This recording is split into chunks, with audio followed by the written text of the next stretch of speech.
ఇరుముడి movie చూసారా? అయితే ఈ వీడియో మీకోసమే. ఇన్ కేస్ చూడకపోతే చూసిన తర్వాత ఈ వీడియో చూడండి, మీకు ఇంకా బాగా అర్థం అవుతుంది నేను చెప్పే విషయాలు. సెకండ్ హాఫ్ లో ఒక కాన్ఫ్లిక్ట్ వల్ల మూవీ చాలా డల్ అయిపోయిందని, రవణ ఇలా చేసాడు ఏంటి అని చాలా ఎక్స్పెక్టేషన్స్ పెట్టుకొని వచ్చినట్టున్నారు కొంచెం పెద్దోళ్ళు. అండ్ యంగ్స్టర్స్ కూడా చాలా మంది దగ్గర నేను విన్నా నచ్చలేదని.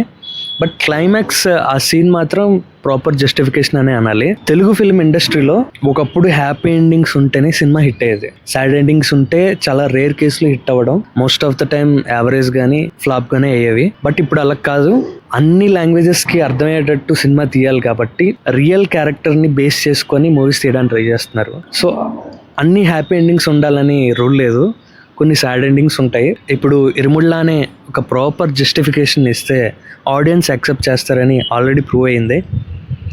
జెర్సీలో, నిన్ను కోరిలో, ఇంకా చాలా మూవీస్ ఉన్నాయి. నాకు ఈ 2 సినిమాలు బాగా ఇష్టం.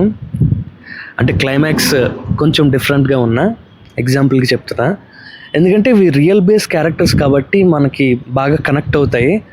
అండ్ ఇరుముడి సినిమాకి వస్తే కావాలనే చాలా పుల్లలు పెడుతున్నారు నెగిటివ్ రివ్యూస్ ఇవ్వడానికి, లాస్ట్లో కొంచెం బ్లర్ అయిందని, అండ్ అలాగే ఒక క్యారెక్టర్ వల్ల మూడ్ అనేది స్పాయిల్ అయిపోయిందని, అండ్ అలాగే ఏవేవో మాట్లాడుతున్నారు. రవణ ఆల్రెడీ హిట్ కొట్టేశాడ్రా, మీరు ఎన్ని మాట్లాడినా వేస్ట్. కావాలనే మూవీని కిందకి దిగదార్చాలని చేసే పనులు ఇవన్నీ. ఒక మూవీని మూవీలా చూడడం మనం చాలా వరకు మానేసాం. అందుకే డైరెక్టర్స్కి రోజు రోజుకి జాగ్రత్త ఎక్కువైపోతుంది.